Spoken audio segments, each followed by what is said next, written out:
Hey guys, tonight we step right into the glimmering halls of a Roman palace, where the air is thick with the scent of spiced wine and polished marble gleams under golden candelabras. Around you, the clinking of goblets and the murmurs of noblewomen swirl like a delicate poison. You probably won't survive this gathering without feeling the weight of secrets lurking beneath those embroidered togas. So, before you get comfortable, take a moment to like the video and subscribe, but only if you genuinely enjoy what I do here. Drop your location and local time in the comments. Now, dim the lights. Maybe turn on a fan for that soft background hum. And let's ease into tonight's journey together. You trudge through a marble corridor. Footsteps muffled on mosaic floors, patterned with mythic beasts and grapevines. The banquet room ahead buzzes softly with anticipation. You settle into the scene, feeling the heat of many bodies in finery.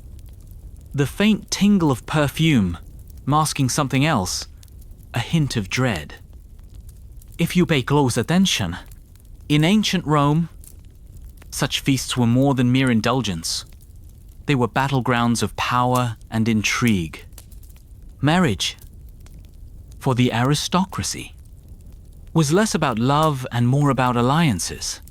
You can almost hear the whispered deals behind smiles. The barely concealed rivalries flickering in eyes, glazed with wine. Political marriages forced together spouses whose hearts often beat to different drums, resentment simmering beneath velvet gloves. Here's a mainstream fact to anchor you. Roman aristocratic women, though officially under the authority of their husbands or fathers, often wielded substantial influence behind the scenes.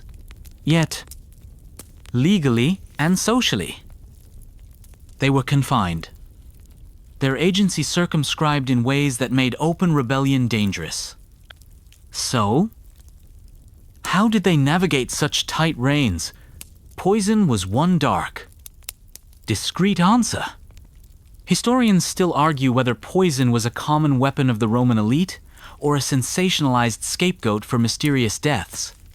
But one thing's certain, it held a strange allure, an elegant, invisible dagger fitting neatly into the political chess game played in marble halls like this. You lean closer and catch a snippet of a tale about Locusta, a name whispered with a mixture of fear and fascination. She was the notorious poisoner who perfected her deadly craft under imperial patronage. Blurring lines between healer and assassin, the mere mention of her name sends a chill down the spine of Rome's upper crust, but we'll meet her properly soon enough. For now, the banquet's feast unfolds around you. Roasted boar, olives, exotic fruits, and fine wines. Each bite and sip a gamble. A slip of something bitter on the tongue. A faint, metallic aftertaste. Could it be the subtle kiss of a poison in Rome?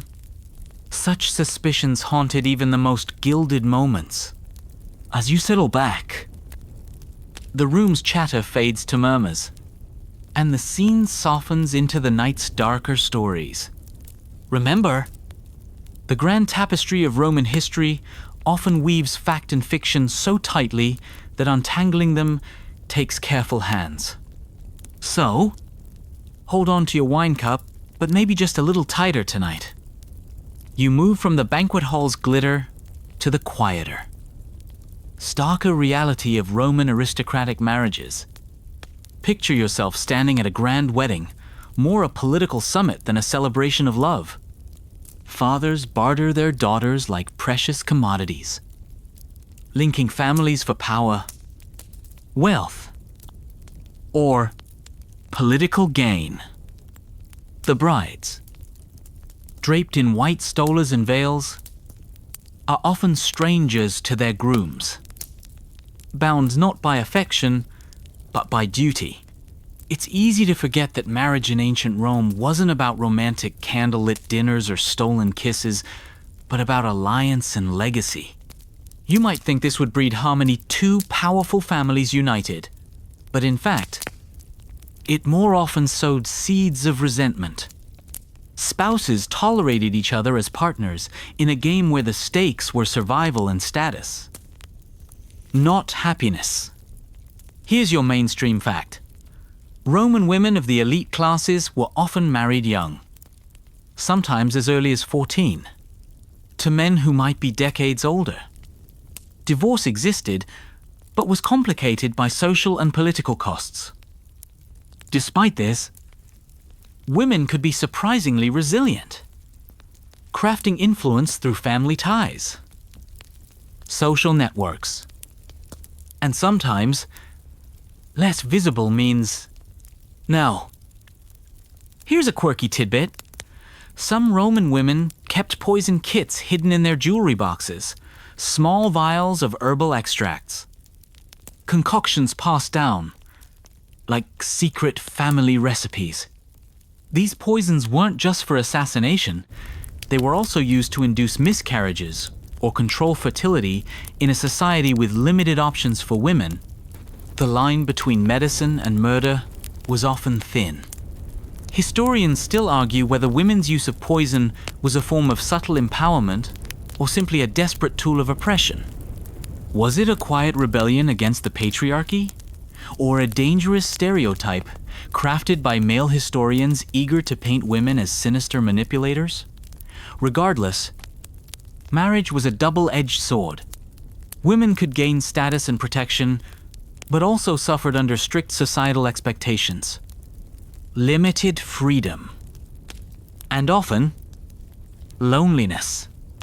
Imagine waking every day to the cold glare of a political spouse who views you more as property than partner.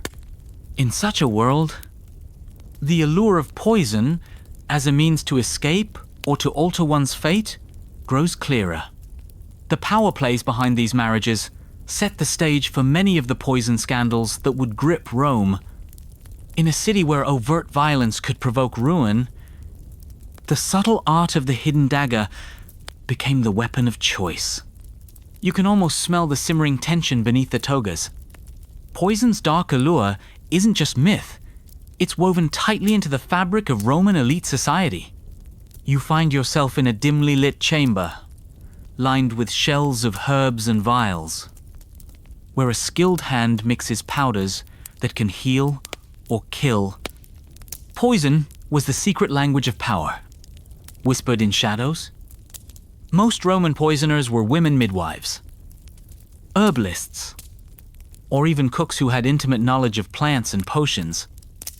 The deadly arts were passed down like family heirlooms, and this knowledge gave them a frightening edge, a tiny pinch here, a drop there, and a rival or unwanted husband could be silenced without a sound. A solid historical fact, Roman courts documented several high-profile cases where poisoning was suspected, often involving noble families. Poisoning was punishable by death, but proving it was notoriously difficult. This led to a climate of fear and paranoia, where even natural death could be twisted into a murder accusation. Here's a quirky fringe tidbit. Some scholars speculate that Roman poisoners used exotic ingredients like powdered pearls or crushed crocodile dung, not for their toxicity, but for their symbolic power and the social terror they inspired. Whether or not this is true, the stories added layers to poison's mystique. Historians still debate whether poisoning was widespread or exaggerated by Roman writers to moralize about women's dangers or to justify political purges. Was poison a real epidemic or just a scapegoat for mysterious deaths? In a time without modern medicine, what's undeniable is poison's seductive anonymity. Unlike open violence, it required patience, subtlety, and nerves of steel. In a society obsessed with honor and reputation, poison was a perfect weapon for those who preferred the quiet route to power. You can almost feel the tension each sip of wine, each bite of food, a gamble. In these circles, trust was a rare currency, and suspicion could be as lethal as any venom. You meet Locusta, the poisoner whose reputation casts a long shadow over Roman history. Imagine her as a figure both feared and sought after a master craftsman of death who could turn a cup of wine into a lethal elixir. Emperors courted her favor, and noblewomen whispered her name behind closed doors. Locusta's story is a mainstream fact that seems straight out of a thriller. She was commissioned by Emperor Nero to poison his stepbrother Britannicus, a rival heir. Her expertise elevated her from feared criminal to imperial assassin, blurring the lines between villain and state agent. Here's a quirky detail some accounts claim. Locusta taught others the arts of poison making, creating a clandestine network of killers. While historical evidence is thin, this idea feeds the mythos of poison as a shadowy sisterhood wielding lethal knowledge. Historians still argue whether Locusta was truly as influential as sources suggest, or if later writers inflated her role to embody fears about imperial corruption and female subversion. Was she a lone master poisoner, or a convenient scapegoat in political power plays? Regardless, Locusta symbolizes poison's terrifying glamour, the idea that a single, unassuming figure can change the course of history with a vial and a whisper. Her tale resonates as a warning and a fascination, reminding us how power and death dance in the shadows. As you step back from her story, the banquet's golden glow seems tinged with something darker. You realize that poison was more than just a method. It was a language of power, control, and survival in Rome's deadly social game. The whispered rumors begin to thicken, swirling through Rome's marble corridors like a creeping fog. Noble husbands start dying under suspicious circumstances, leaving their wives strangely unscathed and their estates suddenly up for grabs. You find yourself in a bustling forum, catching fragments of conversations heavy with fear and accusation. The air buzzes with questions. Was this a tragic coincidence? Or a carefully plotted conspiracy? One key historical fact: multiple Roman noblemen died suddenly during this period, often attributed to natural causes. Yet the timing raised eyebrows, especially when their wives appeared to benefit directly. The sheer number of these deaths fed public panic and gossip, turning rumors into near certainties for many. A quirky tidbit laces the gossip mill. Some whisper that certain noblewomen held clandestine meetings under the guise of religious rites, exchanging recipes for lethal concoctions and practicing the dark arts of poison together. While hard evidence is scarce, these stories reflect deep social anxieties about women's secretive influence. Historians still argue whether these deaths were the result of systematic poisoning or a string of unfortunate events amplified by political rivalries. Were these women masterminds of a murderous plot, or scapegoats caught in a web of intrigue beyond their control? In this charged atmosphere, suspicion became a dangerous game. Any sudden death could trigger investigations, accusations, and the shattering of reputations. The noble class, once untouchable, found itself vulnerable not only to disease and political betrayal, but to the invisible threat of poison lurking in the very homes they controlled. Imagine how chilling it was to sit at your own dinner table, eyeing your spouse with a mixture of affection and fear, knowing that the same hands that ladled your wine might have planned your downfall. The balance between trust and paranoia tipped precariously. The rumor mill not only stoked fear, but reshaped social dynamics. Wives accused of murder faced not just legal trials, but the ruthless judgment of public opinion, often without concrete proof. Yet, the possibility of poison offered women a dark means to contest their limited power, turning whispers into weapons in a city obsessed with honor and control. You now step into the tangled world of Roman law and women's agency.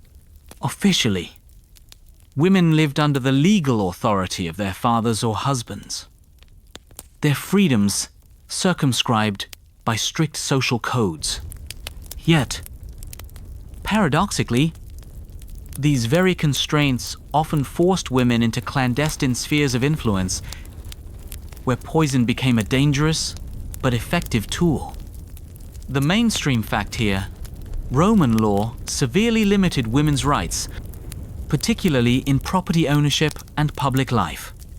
However, women could wield significant influence within their households and families, often manipulating events from behind a veil of obedience.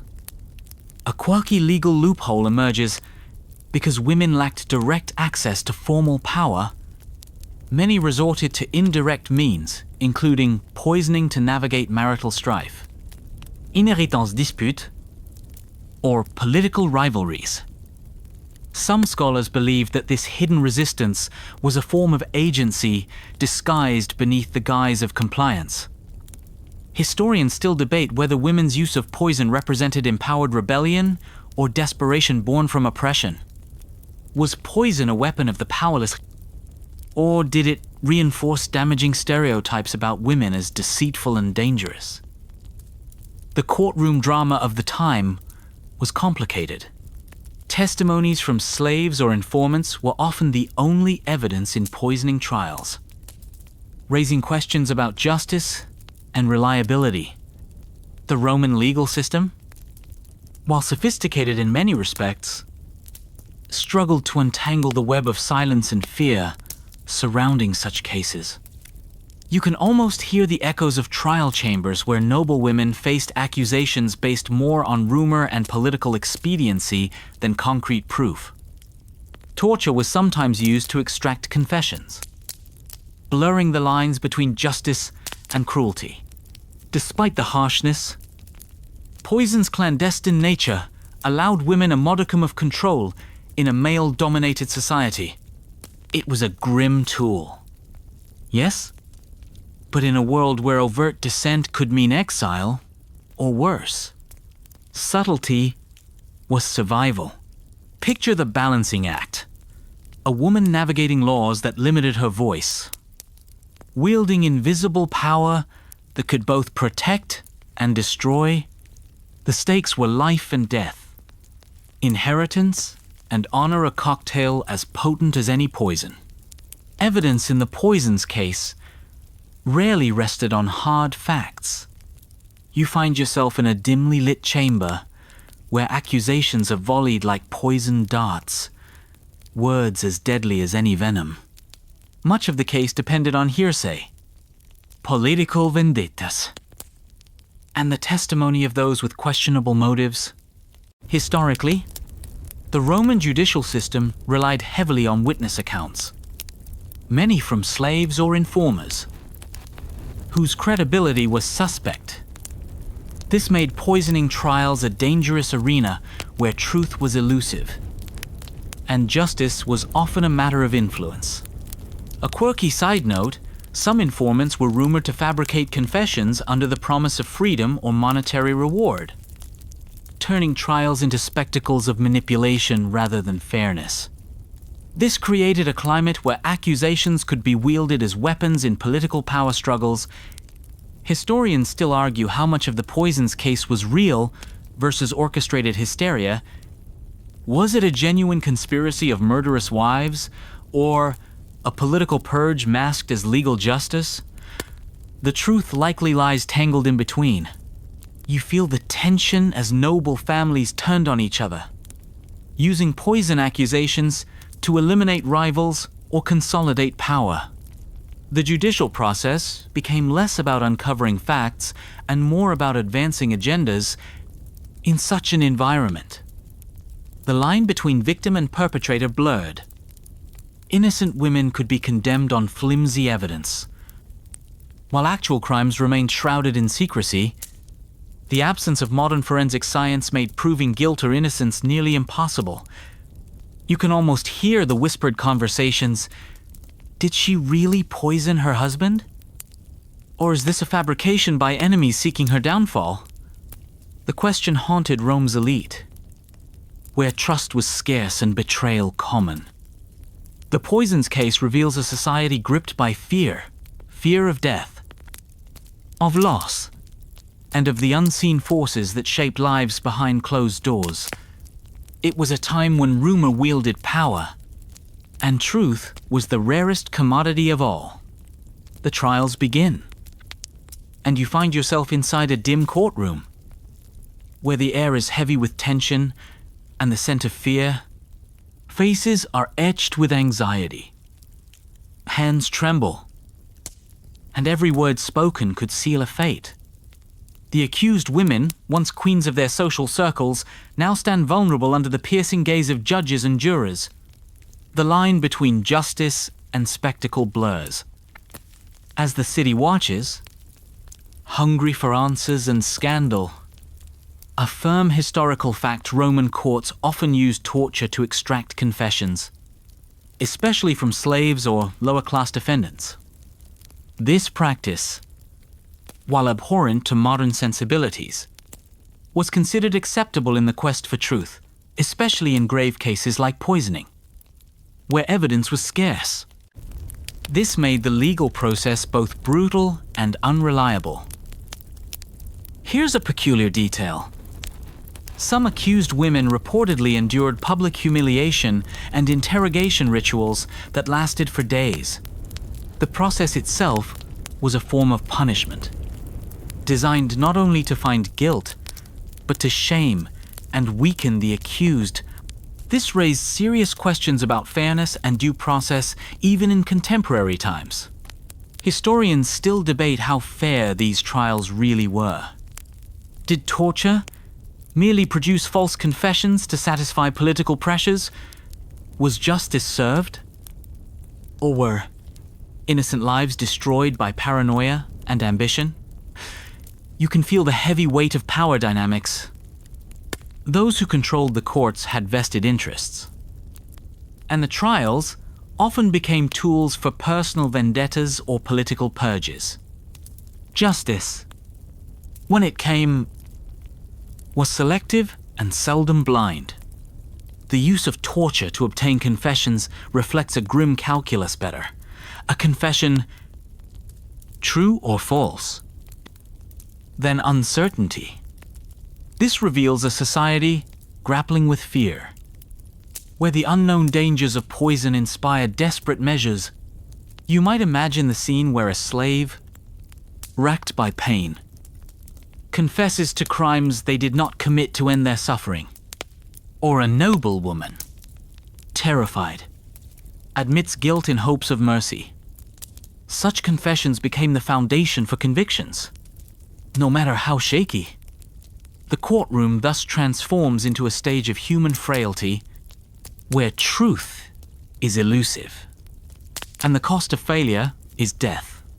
Behind the draped curtains, whispers and accusations fly, each word sharpening the dagger aimed at the accused.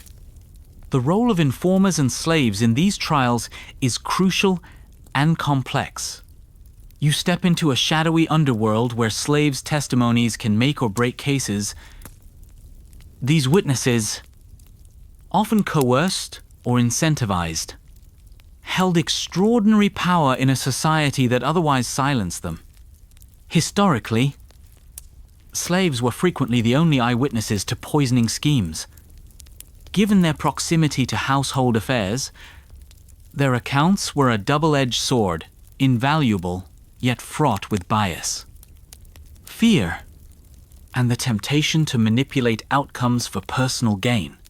A quirky aspect is that some slaves reportedly crafted elaborate tales to gain favor or freedom, turning trials into theaters of deception. Their voices echoed through courtrooms with a mixture of truth and invention, making justice a murky affair. Historians debate the reliability of slave testimonies, Were slaves victims, caught between masters and authorities? Or active participants in intrigues? Did the judicial system exploit their vulnerable status? Or did it offer them a rare chance for agency? You feel the precariousness of their position. On one hand, slaves had little choice but to comply with interrogators. On the other, their words could shift the balance of power in noble households. This created a tangled web of truth, lies, and survival tactics. Imagine the tension. When a slave's accusation condemns a noblewoman, questions arise: is this vengeance, desperation, or truth? The answer often remained hidden beneath layers of fear and manipulation. Or this dynamic also heightened social anxieties about trust and loyalty. If a household's own servants could turn on their masters, how secure was any family against the threat of poison and betrayal? You might recall that public trials sometimes paraded slaves as star witnesses, both vilified and empowered by their role. Their testimonies illuminated dark corners of Roman domestic life, revealing how power and vulnerability intersected. Ultimately, slaves in these trials were both pawns and players, caught in a brutal game where the stakes were life, death, and freedom. Their voices, though often silenced, shaped the course of the poison's case. The social fear of women's influence permeates every corner of this story. You find yourself amid a tense crowd, murmuring anxiously about the dangers lurking behind feminine smiles. The idea that women wielded hidden power through poison unsettled a patriarchal society deeply invested in controlling female agency. Here's a solid fact. Roman writers frequently depicted women as cunning and potentially dangerous, reinforcing stereotypes that linked femininity with deceit and poison. These cultural narratives both reflected and fueled societal fears. A quirky cultural phenomenon was the proliferation of poison manuals attributed to women, which circulated underground. These texts, real or imagined, stoked paranoia about women's secret knowledge and capacity for harm. Historians still debate whether these fears were rooted in genuine threat or exaggerated to justify limiting women's roles. Was poison a real instrument of female power? Or a projection of male anxieties about losing control? You can feel the social tension in the way women's behavior was scrutinized, their friendships shadowed with suspicion. Women who gathered to share recipes or remedies risked accusations of conspiracy. This fear of women's influence wasn't just about poison. It touched on broader anxieties about inheritance, sexuality, and the social order. Poison symbolized a loss of control, a silent rebellion that could unsettle Rome's carefully balanced hierarchy. Imagine how these fears could isolate women, forcing them into secrecy or desperate acts, and how society's mistrust could become a self-fulfilling prophecy. The poison scandal was as much about gender as about crime. This atmosphere shaped public discourse, lawmaking, and personal relationships. It's a reminder that behind many historical scandals lies a complex web of power, prejudice, and fear. You step back and see how these fears create the backdrop for the tragic and fascinating tales that follow. The poison cases weren't just legal events, they were cultural dramas reflecting deep societal fractures. Poison as a political weapon. Now here you find yourself deep in Rome's power corridors, where poison is more than a domestic tool. It's a strategic instrument in the game of emperors and senators. Every sip, every meal, every whispered secret could alter the fate of the empire. You can almost smell the tension mingled with incense and fear. A solid historical fact poison was often suspected in the deaths of prominent political figures, including senators and even emperors. Though proving it was nearly impossible, accusations of poisoning could be wielded as weapons to eliminate rivals without open conflict. Here's a quirky anecdote. Some political factions allegedly commissioned poisoners who operated like spies, infiltrating enemy households or orchestrating deaths with precision. Though evidence is scarce, the rumor added to the paranoia gripping Rome's elite. Historians still debate to what extent poison was a routine political tool versus a sensationalized element of political intrigue. Did it shape real policy outcomes? Or was it an exaggerated fear, exploited by those in power? The intertwining of poison and politics created an atmosphere where alliances were fragile and betrayal expected. Even the most loyal advisors lived under a cloud of suspicion, where a single cup of wine could end a career or a life. Imagine the chilling calculus to survive. You needed to be both cautious and ruthless, ready to wield poison or dodge it. It was a world where overt warfare was costly and dangerous. But poison offered a quiet, if deadly, alternative. The fear of poison also influenced diplomatic relations. Ambassadors arrived with guarded meals, and treaties were negotiated amid suspicion. In such a climate, trust was a luxury few could afford. This lethal dance shaped Rome's political landscape, embedding fear into the very fabric of governance. Poison wasn't just a method, it was a metaphor for the hidden, insidious struggles of power. You feel the weight of this shadowy world pressing down, reminding you that in ancient Rome, survival often depended on the unseen and the unexpected. The case of Domitia Lepida draws you closer to the heart of the scandal. She was a woman of immense status, powerful, wealthy, and deeply enmeshed in Rome's elite. Yet her story is one of downfall, suspicion, and tragedy. A vivid example of how poison accusations could unravel even the mightiest. Historically, Domitia Lepida was charged with poisoning her husband and stepdaughter, a scandal that rocked the imperial family and led to her execution. Her trial embodied the dangers of wealth and influence entwined with deadly suspicion. A quirky detail, some reports suggest, that Domitia's downfall was partly fueled by political enemies, eager to remove a rival. The case became as much about personal vendettas as about justice, with poison accusations weaponized in court. Historians still argue about Domitia's guilt, questioning whether she was truly a poisoner or a victim of political machinations. Was she a mastermind of murder, or scapegoated by those seeking to consolidate power? Her story highlights the precarious position of noblewomen, whose fortunes could shift overnight. Accusations of poison weren't just legal charges, they were tools of destruction, capable of toppling dynasties and ending lives. Imagine the emotional turmoil one day commanding respect and influence, the next stripped of freedom and dignity, accused of the gravest crime in a society that both feared and misunderstood women's power.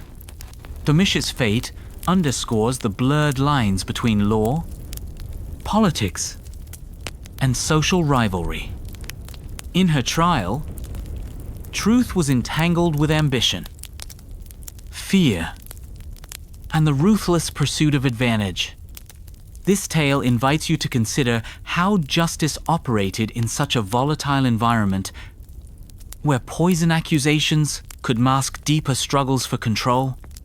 Exotic poisons and ingredients come into focus as you step into a Roman apothecary's shadowed workshop. Shelves lined with jars of strange powders and herbs gathered from the farthest reaches of the empire.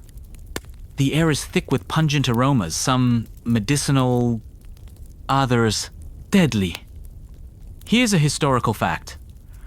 Roman poisoners employed a range of substances like aconite, hemlock, and belladonna, each chosen for their potency and subtle effects. These poisons could cause symptoms mimicking natural illnesses, making detection difficult. A quirky note. Some recipes included bizarre components such as powdered pearls or crushed vipers, believed to enhance potency or carry symbolic weight. Whether these were real or part of myth, they contributed to the eerie reputation of poison. Historians still debate the effectiveness and use of these exotic poisons. Did Roman poisoners rely on scientifically tested substances? Or were they influenced by superstition and rumor? The truth likely blends both. You can almost see the careful hands measuring powders, mixing tinctures, and delivering instructions to clients seeking to tip the scales of fortune. The apothecary was both a healer and a harbinger of death. A paradox at the heart of Roman society. The difficulty in diagnosing poison deaths meant that many victims were buried as if from natural causes, leaving justice elusive. This uncertainty fueled rumors and fear, as families and rivals speculated endlessly. Imagine the psychological impact. Every sudden illness could be suspected as foul play, poisoning the very trust that held society together. The fear was contagious, as lethal knowledge spread quietly through whispers and shadows. These exotic ingredients remind you that poison wasn't just a weapon, but a cultural phenomenon, a symbol of power, mystery, and the thin line between life and death in ancient Rome. You find yourself standing at the hazy crossroads of medicine and mystery, where Roman medical knowledge struggled to keep pace with the cunning craft of poisoners. In a world without modern forensic tools, many sudden deaths were enigmatic puzzles, and distinguishing natural illness from foul play was a near impossible task. A solid historical fact: Roman physicians had limited understanding of toxicology, and symptoms of many poisons mimicked common diseases such as fever, Zeitsuris, or digestive distress. This diagnostic ambiguity left many victims' deaths unexplained or attributed to divine will. Here's a quirky detail. Some Roman doctors reportedly used primitive tests for poison, such as feeding suspects to animals or applying substances to their skin, methods that sound more superstition than science to modern ears. Such trials rarely provided conclusive evidence. Historians still argue whether the limited medical knowledge protected the guilty by obscurity or condemned the innocent by suspicion. Did the absence of forensic science enable poisoners to thrive? Or did it spur a culture of fear and false accusations? Imagine the frustration of families unable to prove the cause of death, and the anxiety of nobles who knew a single misstep might be fatal. The lack of clarity bred paranoia, as every unexplained ailment could be whispered to be the work of poison. Physicians themselves occupied a difficult position, caught between Hippocratic ethics and the political pressures to diagnose poison where it might not exist, or to overlook it when convenient. Some doctors became complicit in secret poisons, while others desperately sought reliable detection methods. This medical fog shaped much of the poison scandal, casting shadows over truth and justice. The mystery of the invisible killer deepened the grip of fear, reinforcing poison's deadly reputation as the perfect crime.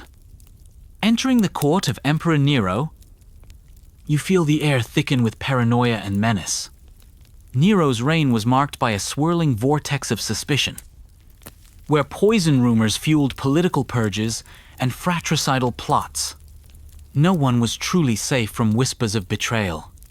Here's a confirmed fact. Nero is widely believed to have orchestrated or condoned poisonings of close family members, including his stepbrother Britannicus and possibly his own mother, Agrippina. These actions cemented his reputation as a ruler ruled by fear and ruthless ambition. A quirky rumor adds color to this dark portrait. Some say Nero kept Locusta, the infamous poisoner, on retainer, an imperial weapon to eliminate threats quietly and efficiently. Whether fact or propaganda, it illustrates the nexus of poison and power in his court. Historians still debate the accuracy of these accounts, questioning how much was sensationalized by hostile chroniclers. Was Nero truly as consumed by poison paranoia as sources suggest? Or is this a legacy shaped by political enemies? You feel the climate of dread, where accusations were a currency of power and survival. The poison scare became both tool and symbol of Nero's tyrannical control. As fear tightened its grip on the empire's elite, imagine walking the palace halls, where a sip of wine might be laced with death, and even trusted allies feared their next breath. In such a world, poison was not only a weapon, but a language once spoken in shadows, sealed with silence. This atmosphere fueled the broader poison scandals of the time. As suspicion extended beyond the court to the wider aristocracy, Nero's reign thus serves as a dark mirror, reflecting the lethal potential of rumor and fear. You now glimpse the secret networks among Roman women, where knowledge of poisons was shared in hushed tones and shadowed rooms. These clandestine alliances served as both survival strategy and social rebellion in a world that sought to confine female power.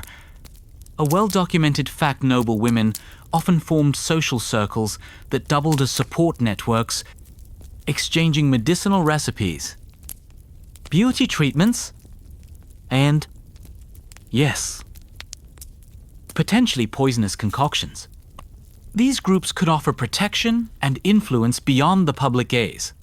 Here's an intriguing tidbit. Some scholars suggest that these women's gatherings were ritualistic as well as practical, blending friendship with secrecy and even occult practices.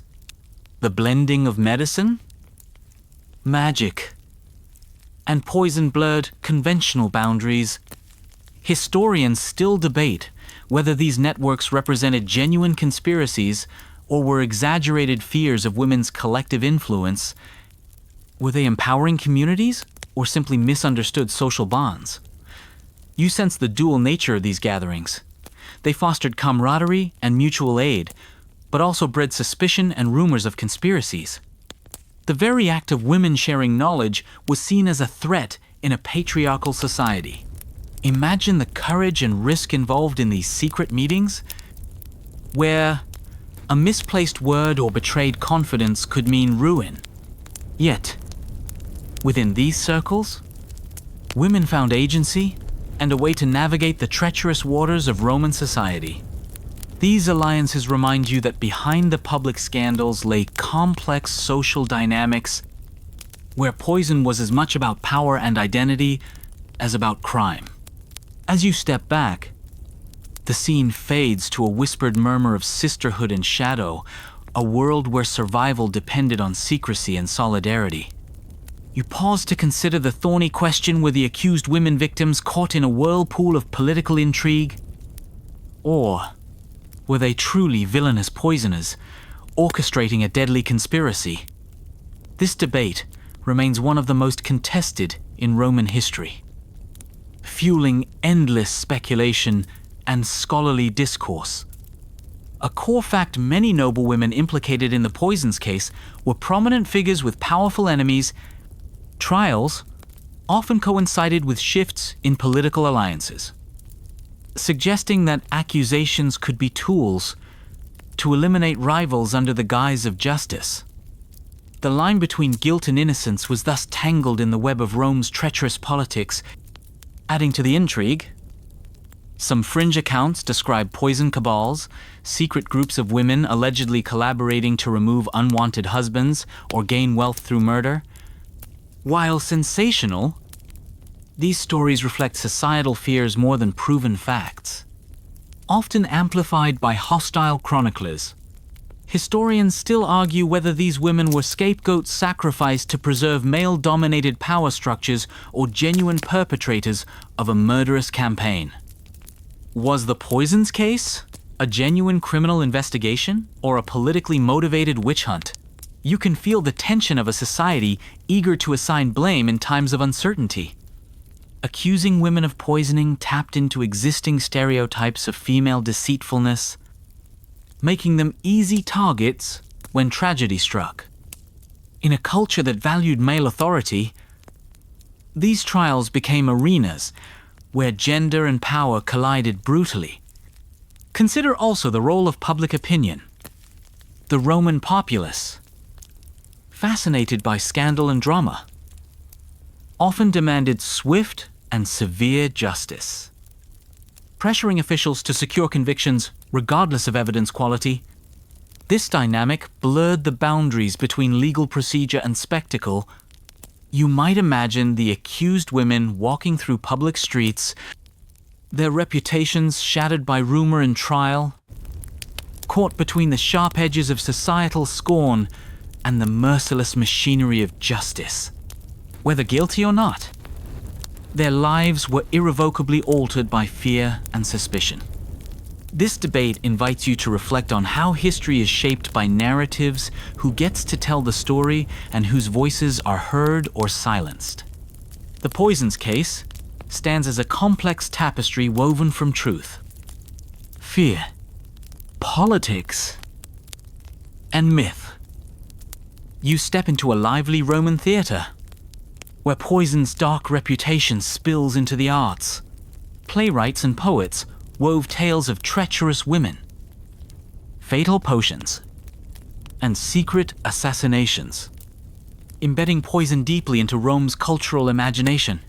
A historical fact, plays and poems from the period often featured poison as a dramatic device symbolizing betrayal, ambition, and the fragility of trust.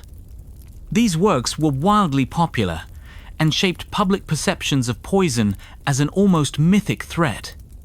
A quirky aspect, some plays portrayed poisoners as femme fatales, seductive, cunning, and utterly ruthless figures who captivated audiences and reinforced stereotypes of dangerous female power.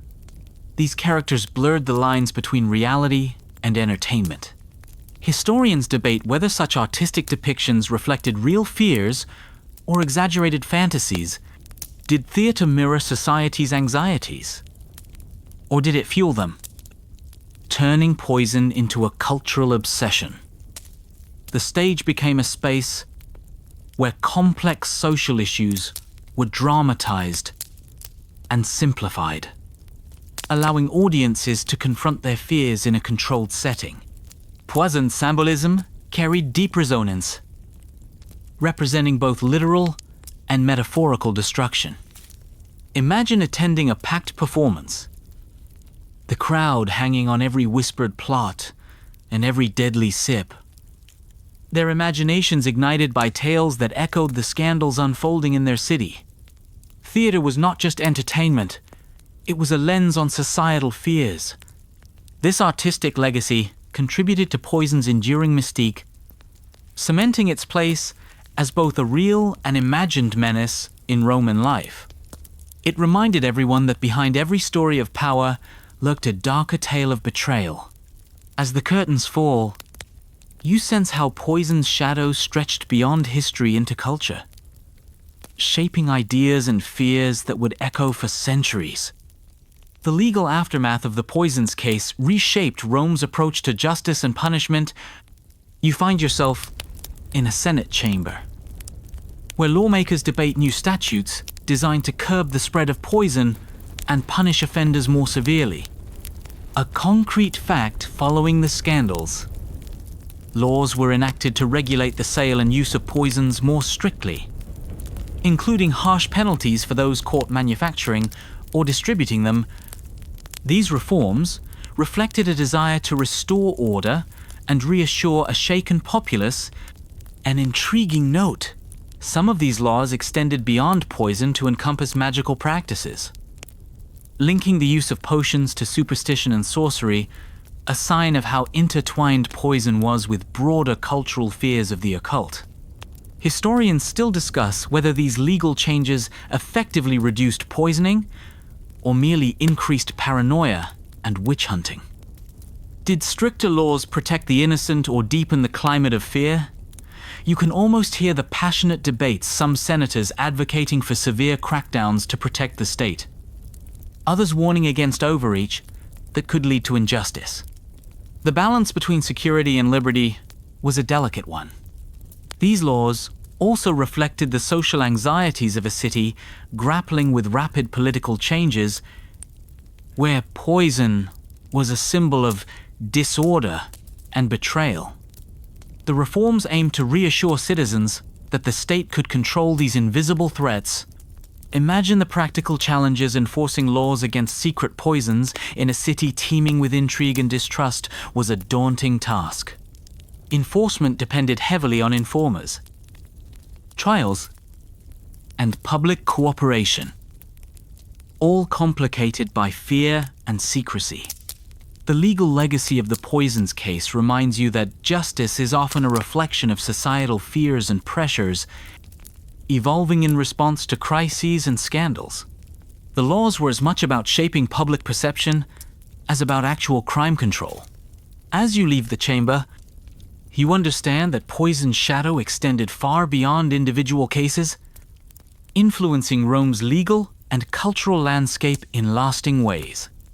You step now into a world steeped in superstition and mysticism, where astrologers, soothsayers, and practitioners of the occult mingled with noble families anxious to secure their fates. In this charged atmosphere, poison was not only a physical threat, but intertwined with magical practices and dark arts. A historical fact: it was common for Roman elites to consult astrologers and magicians, especially when facing illness or danger. These figures sometimes offered potions and spells purported to protect against or deliver poison, blurring the boundaries between medicine, magic, and crime. A quirky detail: some accused poisoners were also alleged to be witches or sorceresses, believed to wield supernatural powers alongside their deadly concoctions. Whether true or imagined, this association amplified fears and justified harsh punishments. Historians still debate how much of this intertwining reflected genuine beliefs versus propaganda used to demonize women and marginalized groups. Was the link between poison and magic a cultural reality or a convenient stereotype? The belief in poison's magical aspects made detection and prosecution even more difficult. Victims might be seen as cursed rather than murdered, and suspects were often condemned on suspicion of witchcraft alongside poisoning. Imagine the paranoia gripping a society where unseen forces, both natural and supernatural, could kill silently. This fear permeated every social interaction, from the emperor's court to the humblest household. This fusion of poison and magic created a potent cocktail of fear, legend, and justice, shaping how Romans understood and responded to the threat. It's a vivid example of how ancient societies made sense of the invisible dangers surrounding them. You leave this shadowed realm with a deeper appreciation for the cultural complexities that made the poisons case more than just a legal scandal. It was a mirror, reflecting ancient Rome's anxieties about power, gender, and the unknown. Poison took on rich symbolism in Roman culture, representing not just physical death, but betrayal, hidden danger, and the fragility of trust. You find yourself wandering through frescoed halls and carved reliefs, where the imagery speaks volumes about these fears. A key fact: Roman literature and art often used poison as a metaphor for political treachery and personal betrayal, symbolizing how appearances could deceive and friendships could be fatal. This symbolism reinforced poison's role as a cultural touchstone. Here's a quirky example. Some funerary inscriptions included warnings about poison or symbolic representations of serpents and vipers, creatures long associated with treachery and danger. These motifs served as reminders of the ever-present threat of betrayal. Historians discuss how poison symbolism shaped social behavior, fostering suspicion and caution in relationships. Trust was fragile, and poison was the perfect emblem of hidden menace, lurking beneath civility. Imagine the psychological impact living in a society where a simple meal or gift could carry death, where the metaphor of poison permeated conversation and thought. It created a world where caution was a survival skill. This symbolic weight also influenced how poison accusations played out socially. They were not just about crime, but about casting moral judgment, marking someone as untrustworthy or dangerous to the community. You sense how these layered meanings contributed to the intense emotions and high stakes surrounding the poison's case, making it resonate far beyond the courtroom. As you move through this cultural landscape, you understand poison as both a real and imagined force, an enduring symbol of humanity's deepest fears and vulnerabilities.